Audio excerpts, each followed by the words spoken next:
getting ready, I just want our listeners to know that we're going to be talking about participation in society today. And it's a theme that it's, quite high on the agenda for the government. People enter a country, they join a country, but somehow they get cut off, intentionally or sometimes unknown to them. And the government's plan is to get everybody connected so they can be optimally involved.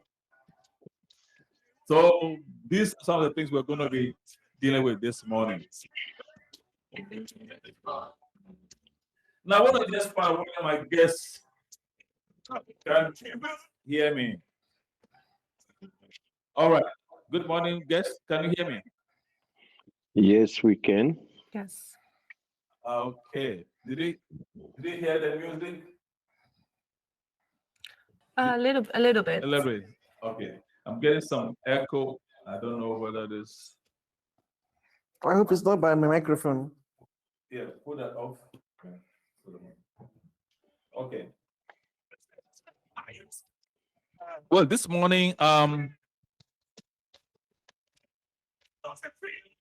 just by way of introduction, let me just say there are various programs and activities that are being facilitated by the municipalities throughout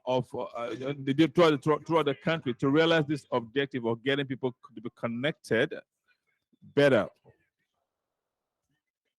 And so our goal this morning is to explore this topic to see how we can inspire people to get more communally involved and to get more connected with the other people in society. Very, very essential, very, very important. Well, so to help us deal with this topic today, I have two very important and powerful guests with me. I have in the studio this morning a very beautiful lady. She goes by the name Astrid Plug or Plug. She's going to help me get the correct pronunciation. Plugge. Plugge, yeah, okay. Right. She's the managing director of Mar Gastouder Bureau in The Hague. And so she's going to tell us a little bit more about herself. But I understand she's also standing for the provincial election that is coming up in about a week and a half time. So let me give the floor to Astrid. Just say hello and say a few words to our listeners this morning. Hello. Hi. Hello. Good morning. I'm Astrid. I'm inderdaad director of Van Gastouderbureau. Dat is a nanny agency. And I'm also voorzitter from the Haagse Uitdaging. That is a social business network in The Hague. And I'm running for the provincial elections for the political party of Volt The Hague. And I'm really active to help to have people participate throughout cities and throughout provinces to create a better world. Excellent. We met about 2 weeks ago in Rotterdam, and we're quite impressed with the kind of things she's doing. And so we thought, okay, we'll be nice to have her share her experience and her expertise with us in this forum. Next to that, I have a very good friend and a colleague, Reverend Dr. Rafik Osman. I'm sure he's a popular figure here in Amsterdam. He's quite a busy guy. He's involved in many things, but I'm delighted to have him this morning with us. Dr. Rafik, you're welcome, sir. Thank you, sir. Yes. He is also our current organizer on the PCC executive. So we both sit on the executive board of the Pentecostal Council of Churches. So I'm delighted to have my colleague with me.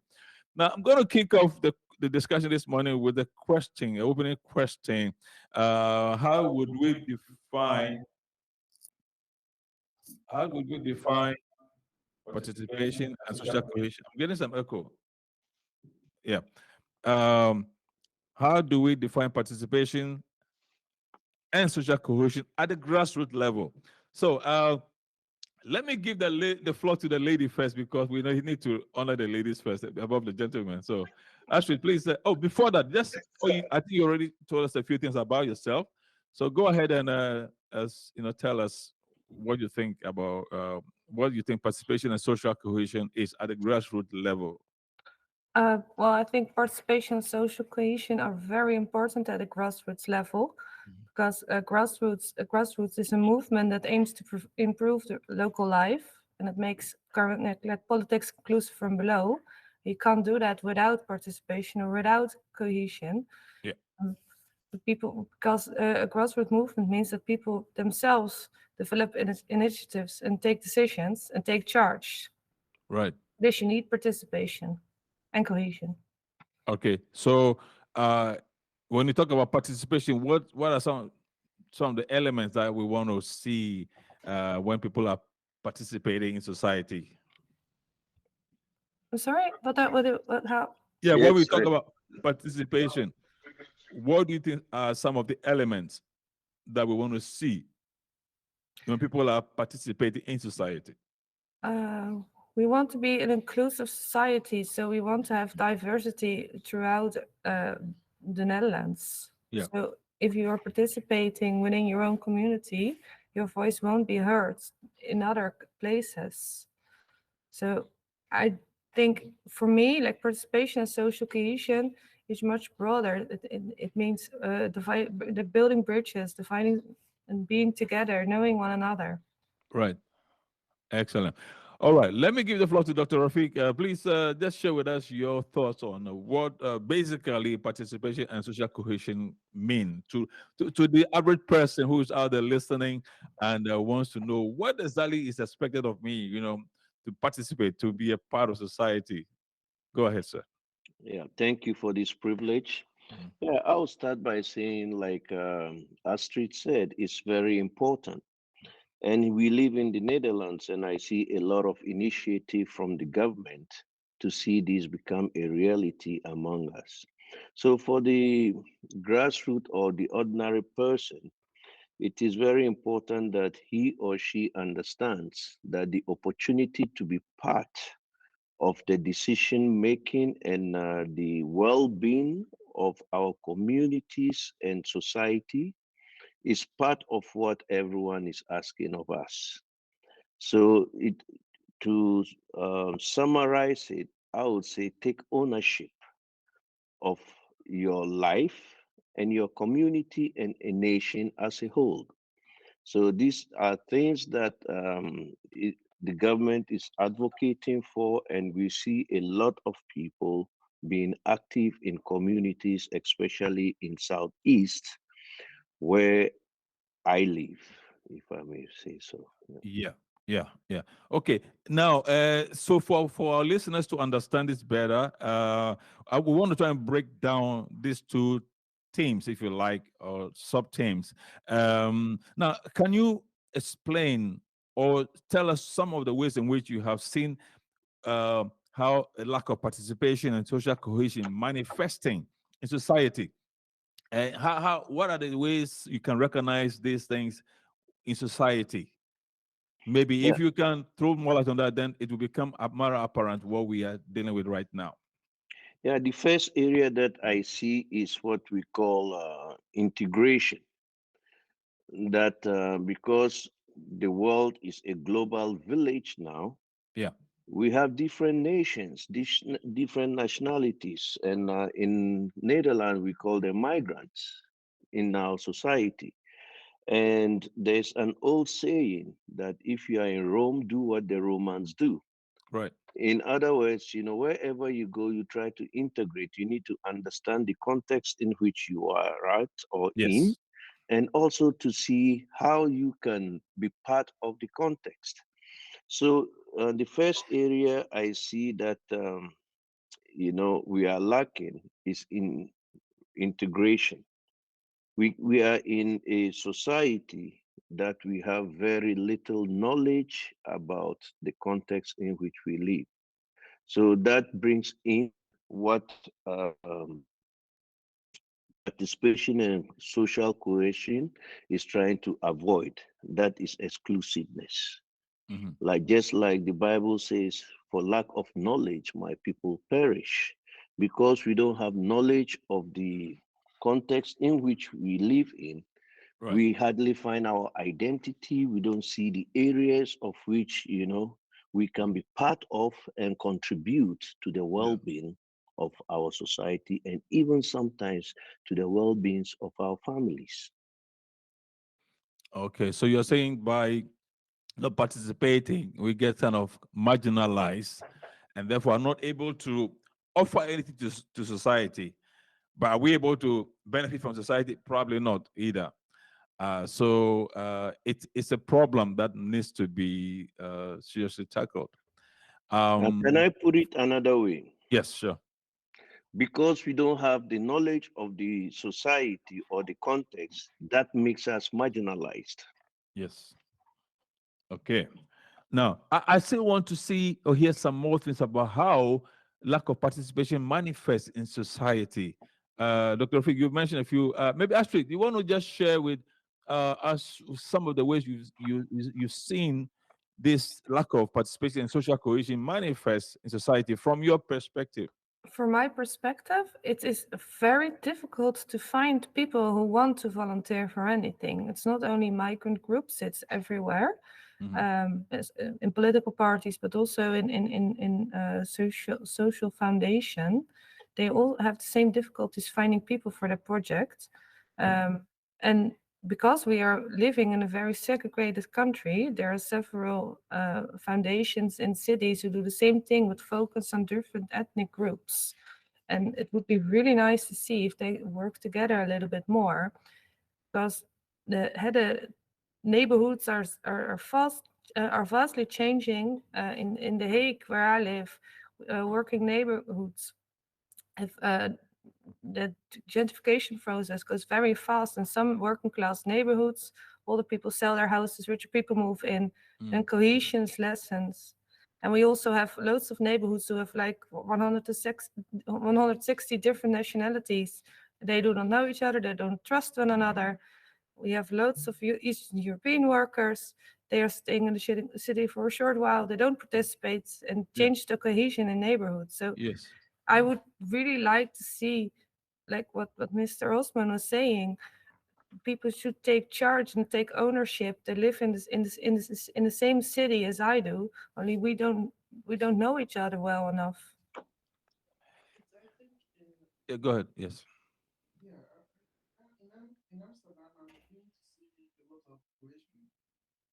I didn't hear it. I'm sorry. Put your microphone. Yeah. Can you on your microphone? We are not hearing. Yeah, she's trying. Okay. All right. Well, I think she has a little challenge there, but she'll come on soon. Yeah. Yeah. So there are all these people who are there, but because they are not participating in society, so they can't give anything. But let's say a bit to get more to grips with the consequences of participating. Oh, you spoke about gentrification, how those areas that are getting run down are being taken over by people who are more rich, buying the land and buying the houses and stuff like that. Those are quite serious consequences. But what else? I don't know what more we can mention as the consequence of not participating in society. Of course, marginalization we mentioned about, and people maybe not being able to contribute anything to society. It's also a problem. You know, poverty also becomes a part of it. People really become distant from society. Yeah, so I really wish we can make this a bit more clear and succinct to our listeners for them to appreciate the need to get involved one way or the other. Pretty soon we're going to have elections. Some people really may not really get involved. They say, "Oh, it doesn't matter. After all, what does my vote count? How does my vote count?" So I think, like you rightly said, Astrid, not only for migrants but also for natives, people who are already a part of Dutch society. Getting people to participate and to get connected with the broader society, especially within the system they live in, is very, very essential. I wish we could stress that some more. Yeah, I agree. I agree totally. I mean, in an ideal situation, the existing networks will go to the people. They will go to you and say, "Let's know one another." And can you please join our political party, or can you please join our social network? Yeah. But they will come to you, but this is not an ideal world. So even if you are struggling with poverty, even if you're very, very busy to survive from day to day, which lots of people are doing, it's really important that your voice gets heard. If your voice don't get heard, things won't change. Absolutely.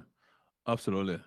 Okay, I don't know whether Yeah. Mr. Doctor is able to speak now. Can you able to, you want to, is your mic, can you please, is your microphone off now?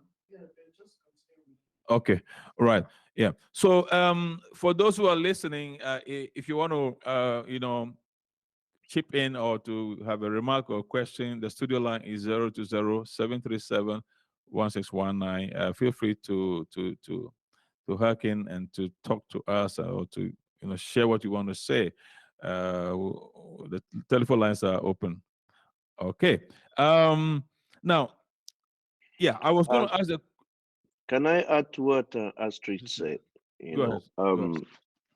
Yeah, the suggestion she said or the point she made is very essential, that organizations should try to reach out to the people and see how they can get them, take ownership or internalize the visions and the rules and laws that are made by the government.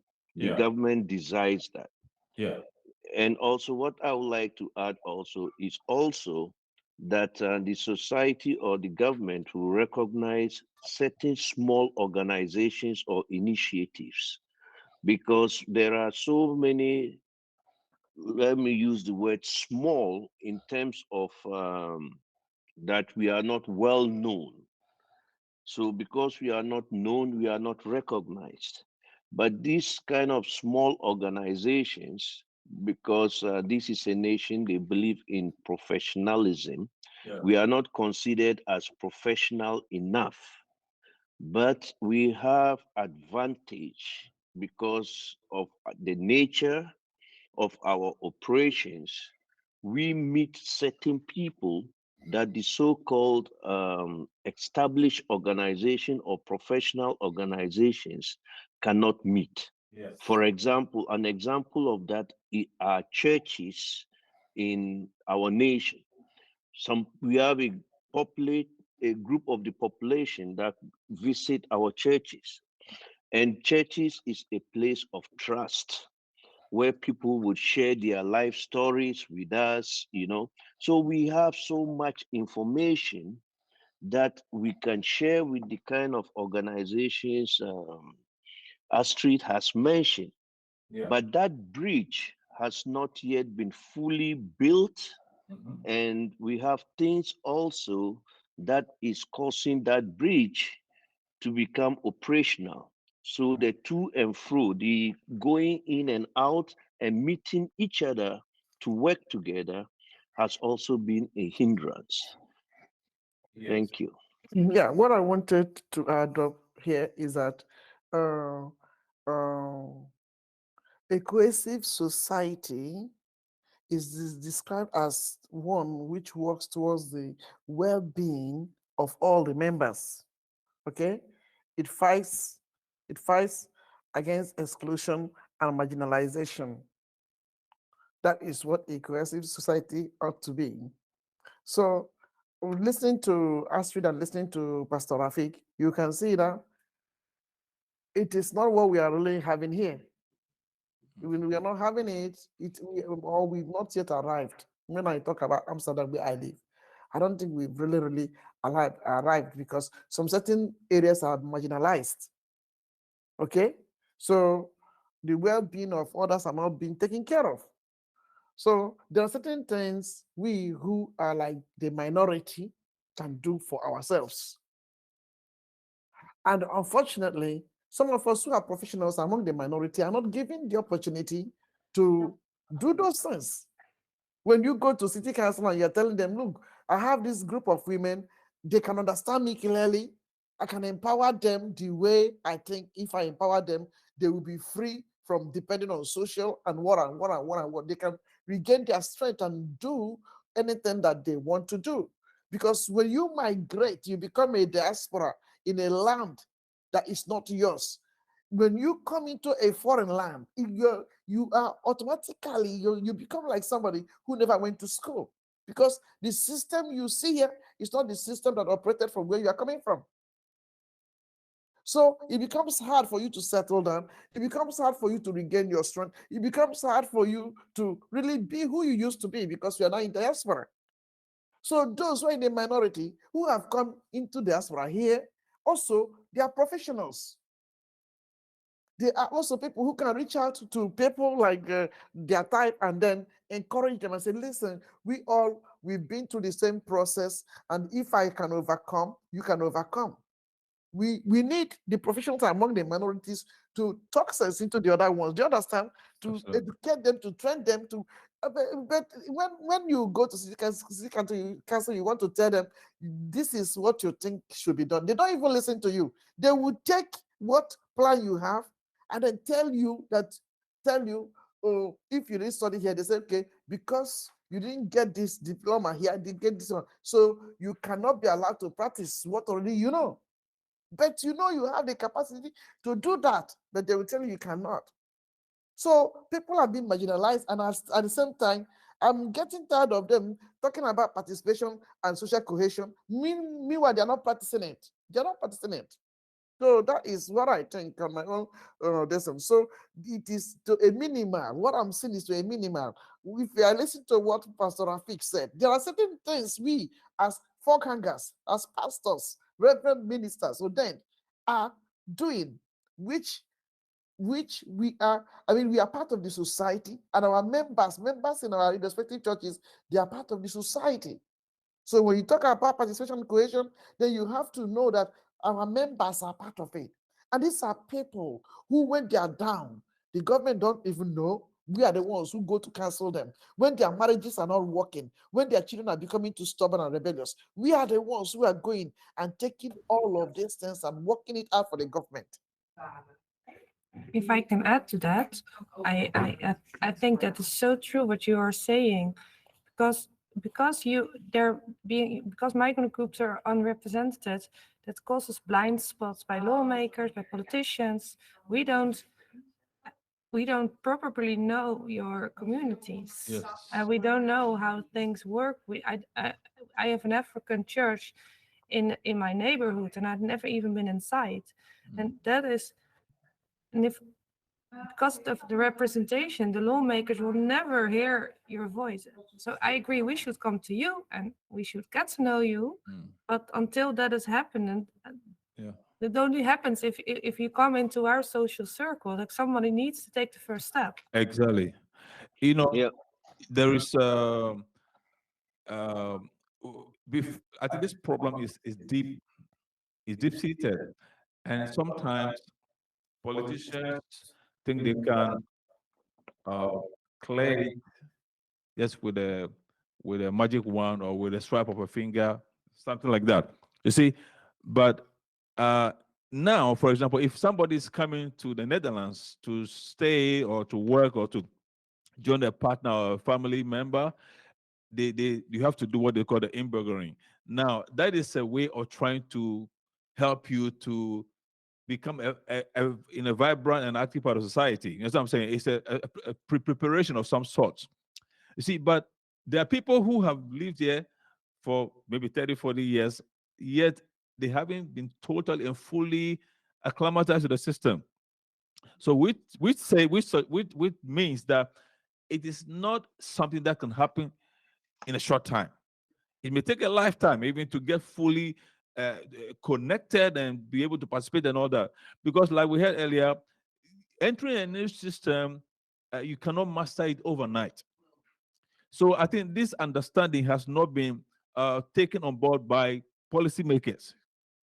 You see, and so like we heard earlier, the involvement, participation is not only what the government can do, but we all must get involved. You know, when you live in a community, everybody who is connected with you has a part to play, has constant contribution to make, has something to teach you. You have also something to learn from them, they can learn from you. So it's a give and take all the way, all the way, all the way. But we think that it's a model. You put this model there, participation, so it's cohesion. Press button, this button, press that button, and it's done. But it's far from the truth. It's a process that goes on almost indefinitely. You know what I'm saying? But how to facilitate it so that it can roll out better? This is what we need. We really need to think about and to facilitate. Yeah, if I may add, you know what, how we can do that is we are talking about participation. So participation should not be only asked of other people at the execution level. It is a process. When we talk of participation and social cohesion, we are Yes. talking about processes. So since the world is global, everyone should be involved from the initiation aspect to the execution. So there's a breach or a gap whereby either the marginalized are excluded, or, like for example, if you want to see our neighborhood being developed, we should bring all stakeholders on the table to have a discussion about that. But not people sit in offices without knowledge of the context. We Africans, some of us, were brought up in a way that when your elder is speaking, you don't speak back. That is our definition of respect. Mm-hmm. So we don't voice out our grievances to the authority. So you come to Netherlands where you are allowed to voice out, stand up and fight for your right, but you don't know that. Right. So you cannot do that. Do that. Yes. And Netherlands is a nation that wants to encourage people to be initiators of or take their lives in their own hands. Mm-hmm. So if you are here, you want to develop yourself, it is your responsibility, which I agree with that system, except that some of the people are brought up that if you want to develop yourself, you need somebody to hold your hands to bring you to the place you have to reach. So these simple things is causing people to remain in poverty, in isolation, and the government wants to get people out of these situations. They have institutions, they have organizations, but the bridging, knowing each other, meeting each other, it's not there. Right. Right. That is so very true. And I think the intentions of the government are very good, but I think the implementation approach is what needs to change now. They always like to say, okay, first of all, it starts with the language. The emphasis on mastering the language, I think, is a bit over bloated in the sense that uh, being a part of society, language is indeed very important. But besides language, there are so many other elements which make it up because there are people who have lived in this country maybe for quite a long time. They have not been able to master the language very well. But that doesn't mean they cannot be a useful part of society. You know what I'm saying? So having other organizations which are not part of the formal structures, which can help to facilitate them to become more involved. You'll be amazed how much they can be transformed and to be a part of a cohesive society and to participate in all of that. So like, again, I connect to what Dr. Rafik said about using other smaller organizations, make a bridge to them and facilitate them so that they can in turn empower those within the immediate community so that they can become more active and involved in society. I think this is one of the main keys we need to deploy to really revolutionize this whole topic. Yeah, and if I may add another thing, Yeah. so that is where the issue of trust becomes a very important element, that we need to trust each other. And take away biases and assumptions and prejudices. We have to do away with that, because I think we, both sides of the coin have the same intentions, which are good intentions. So what is not helping us is one of the things is the issue of trust. So if the government can trust the marginalized or the migrants, and the migrants can also trust the government, then we can have a good cohesion and participation. Like Apostle Ruth said, that when you come with your plans, we are not sure they are going to allow you to execute it. They might take the plans and give it to another organization to execute it. We have a lot of plans we have written to the government, we have discussed it, or even made many researches that we were part of giving those information. Yeah. And after the end of the research, they come up with a new organization, and the migrants are not involved in executing the plans. So sometimes we feel we are being used. Yeah, that is a problem, because you need to have a seat at the table. You need to be Yes. there. Yes. And I do think organizations, like also the government, they want to diversify, but they don't know how. And if you are in your own social bubble, if you look around at the city council or at the provinces, it's all white and it's all male. I don't personally know any African politicians. I don't even know if there are any, at least not in the provinces of South Holland, and not in the city council where I live. But that is the first start. Just walk into a political party, walk into the city council, make your voice heard, and have that seat to claim your space. I mean, yeah, you are living there, and at least the plans in your neighborhoods, you should be included in that. Yeah, and Astrid, like Apostle Helen said, there are what you call ervaren deskundiges, So we should not always follow the laid down route to be able to achieve this. No. Like I'm here, you don't expect me to go to university, study political science before I can have a seat at the table. So if we can create a seat at the table for some people who have been active in their communities for several years, to be there also to give the information of what we are seeing, we are hearing. Yeah. We have lots of stories. People who go to the hospital, they cannot even express what they are going through. Exactly. Yeah. We are dealing with divorces. We are dealing with so many things like social injustice, family abuses, every day of our lives. We are in touch with And the we people. are the ones at the grassroots. We are the ones at the grassroots. They would prefer to come to me before they come to you. There's always that tendency that they will come to me by virtue of the fact that I am part of them, before they will come to Yeah, you, I who they agree. claim to be professional. Yeah. And in my own professionalism, there's also a way that they look at me, they see that she's a professional, she can handle us very, very well. So why don't we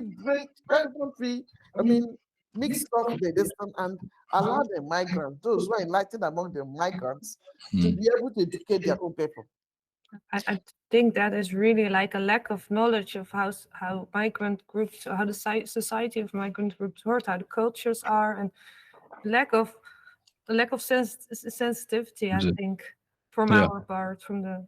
Yeah. You don't believe this program was supposed to have taken place about a month or so, a month and a half ago.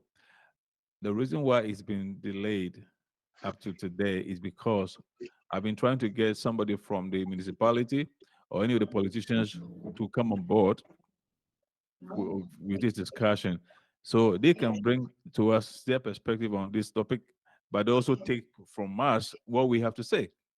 So imagine if one of them were here in this call, that you will find out that they will get to understand certain things that they didn't know. You know what I'm saying? The perspectives which we are bringing on now, they'll become something, an input to them. You know what I'm saying? And they can redesign the approaches for a better solution. But look, they're not here. They frustrated this until I have to just get on with it without them, which is quite a shame and a tragic, I would say. You see?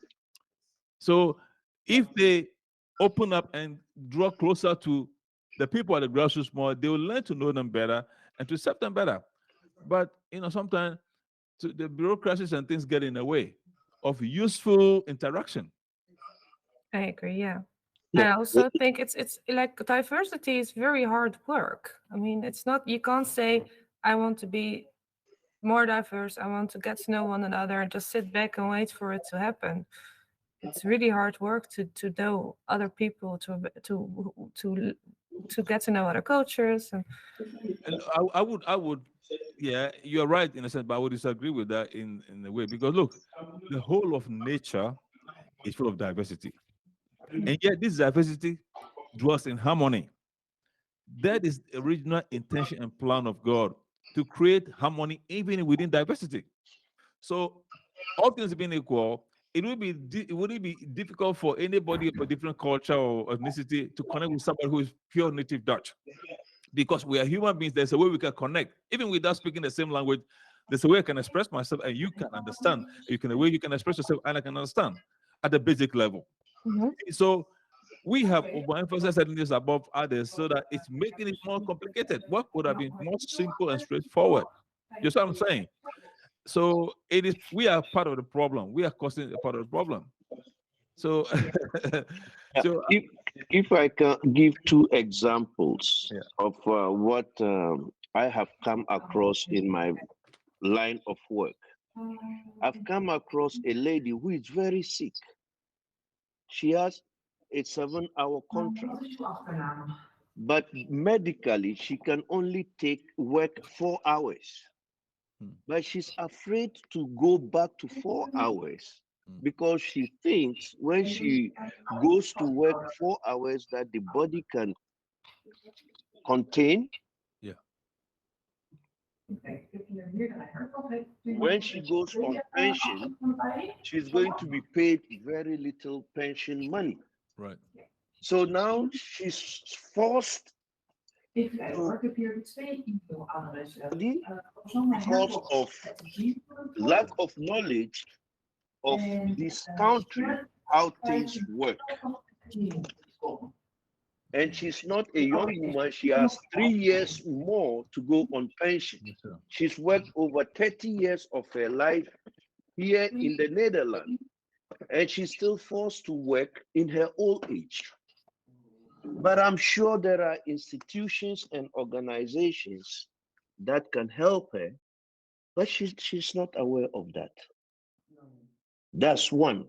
The second thing I confronted also, when you talk of like kinderbescherming in Amsterdam Southeast, most of the people see kinderbescherming, oh, the people who take our children away from us. So there's no trust between such a wonderful organization with good intentions Yeah. with the community. Right. So I thank you for a program like this with the question, how can we work on the participation and the social cohesion? Thank you. Okay. So very quickly, so are there, let's say, some structures within the system which you think may have exacerbated this problem? We may have mentioned some of them along the line, but maybe just to highlight specific issues which may have hindered this participation and cohesion from really, succeeding.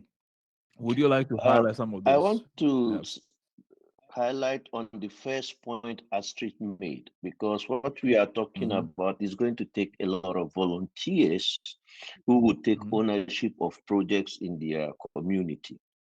So Astrid, with your position in the government and your party, is there a possibility maybe to increase the volunteer fees?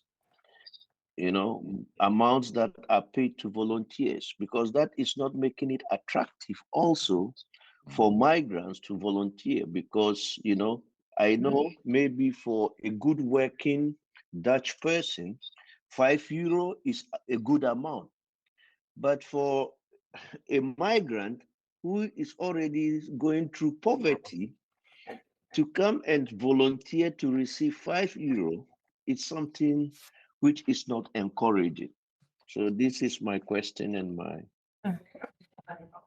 Well, I'm not in a in a decision-making position just yet, but I do think that's a really interesting point you are making, and one that is exactly, by the way, the blind spot I was telling you about earlier.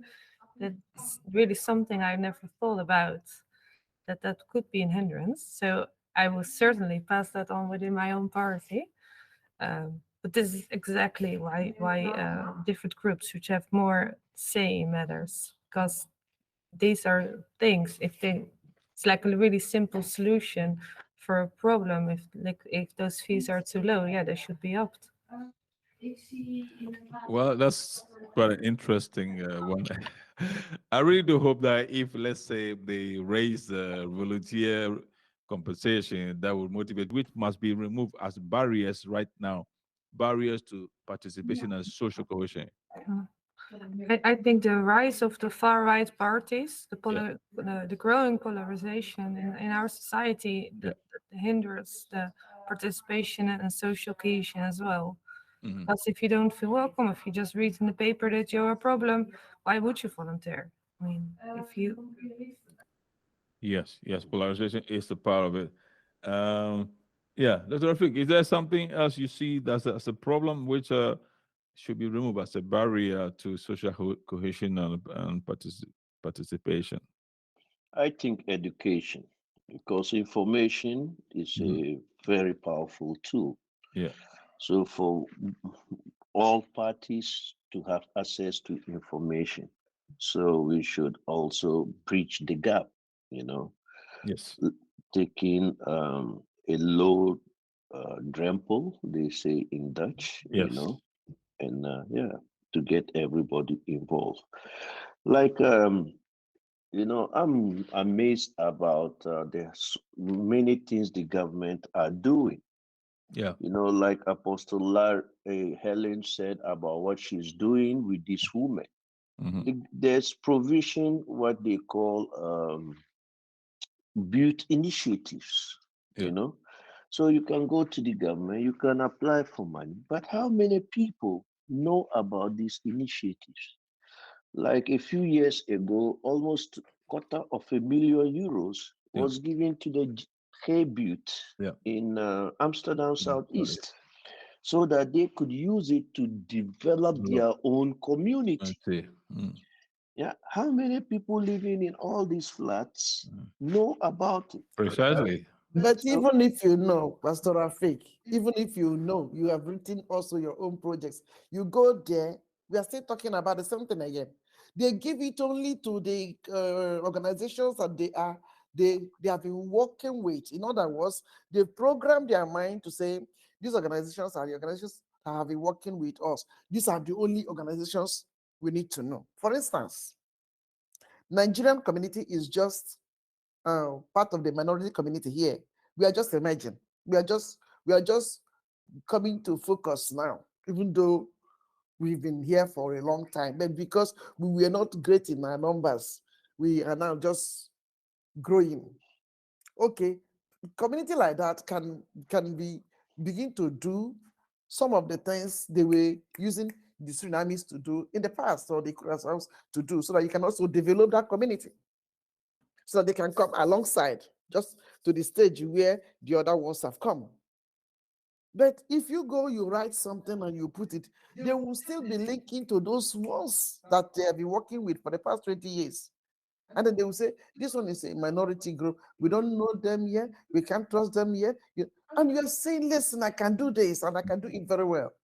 And so you will just be there and they will carry that project which you've written and they give it to those ones who they've been working for the past 20 years. So Yeah. why can't they break out and embrace it that many migrants are coming in?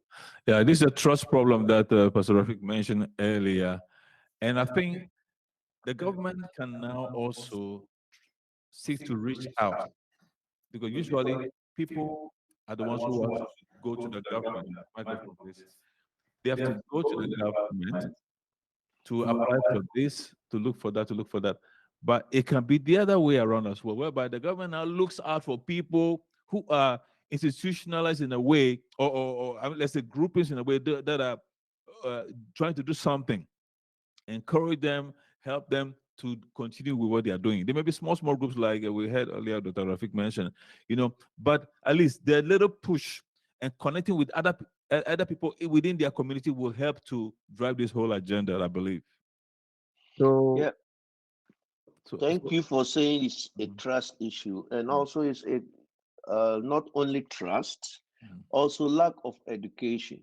Like we are not very much aware of what is happening. Like the government, because we are talking about participation, is also on the agenda of the government on participation and social cohesion. right. Only that they don't want to work with islands, so they will tell you that if this is what we are doing, look for other organizations that are doing the same thing you are doing, so that you can partner with them and write a project together. So they don't want to give money to this small one, that small one. So like in Amsterdam Southeast, they came up with this social pact that any government money you are looking for, you have to go through social pact. So, we are not aware of some of these things. So we are not having access also to the things that are available. So like Apostle Larry, you rightly said, the government also should reach out to us to make some of these informations available to us. Thank you. All right. Our time is up all too soon. And I think I would like to seize this opportunity to thank you so much. Ashby, thank you for your time. We've enjoyed your contributions. And we want to wish you well in your forthcoming elections. And yeah, if you have a few seconds to say something, your microphone is off. You can say something Yes, about. I just wanted to say please just all vote. That's so very important. Let your voice be heard and use your vote. Vote for greener parties. That's so important. Yes. And you are number what? I'm number 7 in the votes in South Holland, the provinces. Yes. No. So you've heard it. So Yeah. so that is very, very good. It's good to at least let us know that we can come out in masses to come and vote. Yeah. Thank you, Astrid. Yeah. Thank you so much, you. Pastor Dr. Rafik. Thank you so much. Thank you also for having us. Yes. Keep up the good work. Thank One wish you. you a lovely day.